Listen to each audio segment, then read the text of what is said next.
ശ്രീ ഷാഹു പ്രസാദ്, ഇവിടെ ഇവിടെ ഇത്രത്തോളം നിരപരാധികളെ കൊന്നു, ഒരുപാട് കുഞ്ഞുങ്ങളെ കൊന്നു എന്ന് പറഞ്ഞാൽ 18,000 കുഞ്ഞുങ്ങളെ കൊന്നു എന്നാണ് പറയുന്നത്. ഈ 46,000-ൽ 37,000-ഓളം സ്ത്രീകളും കുട്ടികളും മാത്രമാണ്. അതുകൊണ്ട് നിരപരാധികളെ കൊല്ലാൻ കൈവറക്കുന്നവരല്ല ഇസ്രായേൽ. ഇവിടെ ബുധനാഴ്ച ഈ പറയുന്ന സമാധാന കരാറിൻ്റെ ചർച്ച തുടങ്ങിയതിന് ശേഷം മാത്രം 121 പേരെ കൊന്നു. അതിലിപ്പം ഹമാസ് നേതാക്കൾ ഒന്നും ഉള്ളത് അറിയില്ല. കൊല്ലപ്പെട്ടവർ ഏതാണ്ട് മൊത്തത്തോളം തന്നെ സ്ത്രീകളും കുട്ടികളും സാധാരണ സിവിലിയൻസും വയോധികരും ഒക്കെയാണ്. അതുകൊണ്ട് നിരപരാധികളെ കൊല്ലാൻ ഇസ്രായേൽ മടിയില്ല. ഇനിയും വേണമെങ്കിൽ അവരുടെ അല്ലെങ്കിൽ പിന്നെ ആയുധങ്ങൾ ബോംബുകൾ തീർന്നു പോകണം. അങ്ങനെ ഉണ്ടാവില്ല. ബോംബുകൾ അമേരിക്ക ഇഷ്ടം പോലെ കൊടുക്കുമ്പോഴേക്കും ബോംബുകൾ ബാക്കിയുണ്ടാവും. ഇനിയും നിരപരാധികൾ കൊല്ലാൻ അവിടെ താങ്കൾ പറഞ്ഞ പോലെ 10-27 ലക്ഷം പേർ ഇനിയും ബാക്കിയാണ്.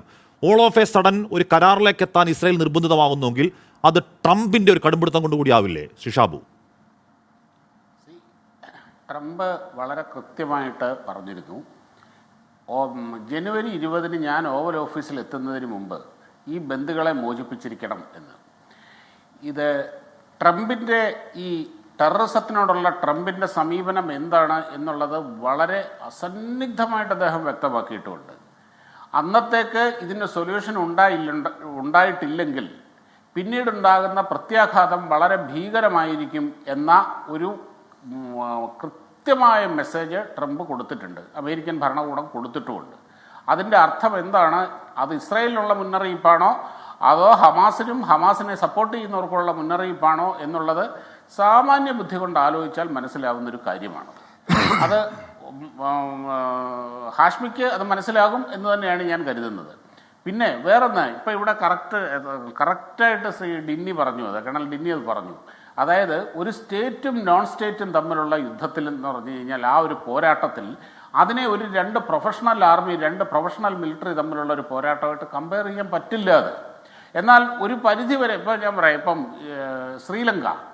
ശ്രീലങ്കയിൽ ഉണ്ടായെന്ന് പറഞ്ഞാൽ അത് ഓൾമോസ്റ്റ് അതൊരു LTT ഇന്ന് വരെയുള്ള ലോകം കണ്ടിട്ടുള്ളതിലേക്കും വെച്ച് ഏറ്റവും വലിയ ഭീകര സംഘടനയായിരുന്നു. എയർഫോഴ്സും നേവിയും ഒക്കെ ഉള്ള ഒരേ ഒരു ഭീകര സംഘടനയായിരുന്നു LTT എന്ന് പറയുന്നത്. പക്ഷേ it was almost like A state.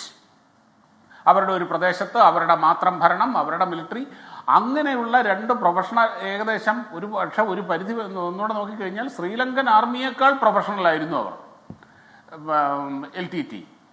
അതുകൊണ്ടാണ് ആ LTTയെ അവിടെ നിന്ന് ഉന്മൂലനം ചെയ്യാൻ അവർക്ക് സാധിച്ചത്. അതേസമയം ഇതുപോലെ ഹമാസ് പോലെയുള്ള ഒരു ഗ്രൂപ്പായിരുന്നു LTT എങ്കിൽ അവരിപ്പോഴും അവരുടെ സാന്നിധ്യം അവിടെ ഉണ്ടാകുമായിരുന്നു. കാര്യം ഈ പറഞ്ഞതുപോലെ അദ്ദേഹം പറഞ്ഞു, വളരെ കൃത്യമായിട്ട് പറഞ്ഞു, അത് ഇവർ ഒരു യൂണിഫോം ഫോഴ്സ് അല്ല. ജനങ്ങളുടെ ഇടയ്ക്ക് നിന്ന് പെട്ടെന്ന് പുറത്തേക്ക് വരികയും ആ ജനങ്ങളിലേക്ക് തന്നെ മടങ്ങിപ്പോവുകയും ഇങ്ങനെ ചെയ്യുന്ന ഒരു ഫോഴ്സിനെ ഒരു പ്രൊഫഷണൽ ആർമിക്ക് ഫേസ് ചെയ്യുന്നതിനും അവരുമായിട്ട് എൻകൗണ്ടർ ചെയ്യുന്നതിനും അതിൻ്റേതായ പരിമിതികളുണ്ട്.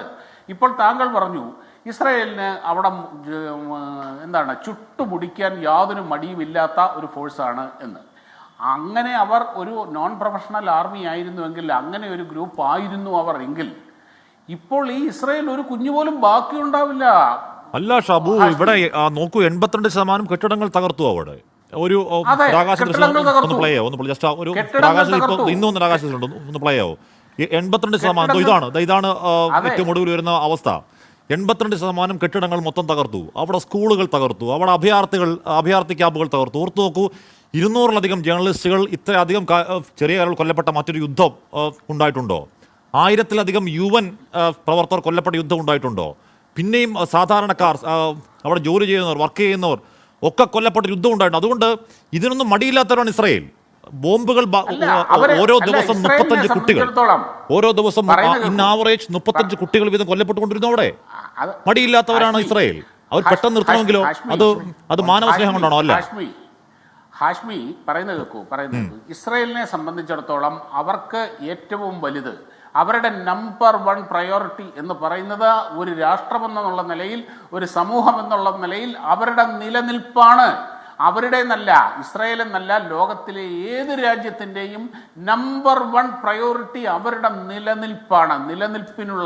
ആ നിലനിൽപ്പിന് നേരെ വരുന്ന ഭീഷണിയെ നേരിടുമ്പോൾ അവർ അവിടെ മനുഷ്യത്വത്തിനും ഈ പറഞ്ഞ കാര്യത്തിന് 2ാം സ്ഥാനമേ ഉണ്ടാവുള്ളൂ. ഞാൻ ഈ പറയുന്നതിനെ നിങ്ങൾ ചെയ്യരുത്. ഞാൻ പറയുന്നതിനെ നിങ്ങൾ ദുർവ്യാഖ്യാനം ചെയ്യരുത്. മനുഷ്യത്വത്തിന് പ്രാധാന്യം കൊടുത്തിട്ടില്ല അവർ. കുഞ്ഞ് ഇത്രയധികം അല്ല, കുഞ്ഞുങ്ങളുടെ ഞാൻ ചോര പറയുന്നത് കണ്ടിട്ടും ഏത് കൈവറക്കാത്തവർക്ക് യുദ്ധത്തിലാണ്? നാളെ മുതൽ ഇനി ഏത് സാധാരണക്കാരെ കൊല്ലണ്ട എന്ന് പറയാൻ പറ്റുമോ? ഇല്ലല്ലോ. അങ്ങനൊരു ഉദാഹരണം ഏത് ഉണ്ടാവില്ല. യുദ്ധത്തിലാണ് ഹാഷ്മി, ഏത് യുദ്ധത്തിലാണ് മനുഷ്യത്വത്തിന് പ്രാധാന്യമുള്ളത്?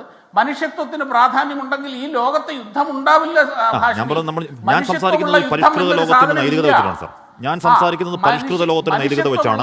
ആ പരിഷ്കൃത ലോക നൈതികത വെച്ച് ആലോചിക്കുമ്പോൾ കുഞ്ഞുങ്ങൾ, നിരപരാധികൾ, സ്ത്രീകൾ, വയോധികരൊക്കെ മരിച്ചു വീഴുന്നത് നമുക്ക് വേദന ഉണ്ടാക്കും. അത് ഞാൻ പറഞ്ഞ പരിഷ്കൃത ലോകത്തിന്റെ, അതുകൊണ്ടാണല്ലോ ഇപ്പോൾ ഇന്റർനാഷണൽ കോർട്ട് ഓഫ് ജസ്റ്റിസ് ഈ പറയുന്ന നെതന്യാഹുവിനെ യുദ്ധക്കുറ്റവാളി എന്ന് വിളിക്കാനുള്ള കാരണം എന്താണ്? അത് ആ ലോകത്തിന് യുദ്ധം എന്നൊരു യുദ്ധം ഇല്ല. ശരി ശരി ഞാൻ ശരി ഞാൻ ശ്രീ മോഹൻ പിള്ളയെ യമനും സൗദി ഹൂത്തികൾക്ക് നേരെ നടത്തുന്നത് എന്താണ്? ഓക്കെ, അല്ല ഞാൻ താങ്കൾ പറഞ്ഞത് ശരിയാണ്. യുദ്ധത്തിൽ എവിടെയാണ് കാരുണ്യം? ശരിയാണ്. അത് ശരിയാണ്. യുദ്ധത്തിൽ എവിടെയാണ് കാരുണ്യം? യുദ്ധം എന്ന് പറയുന്നത് തന്നെ കാരുണ്യമില്ലായ്മയാണ്. ശരി.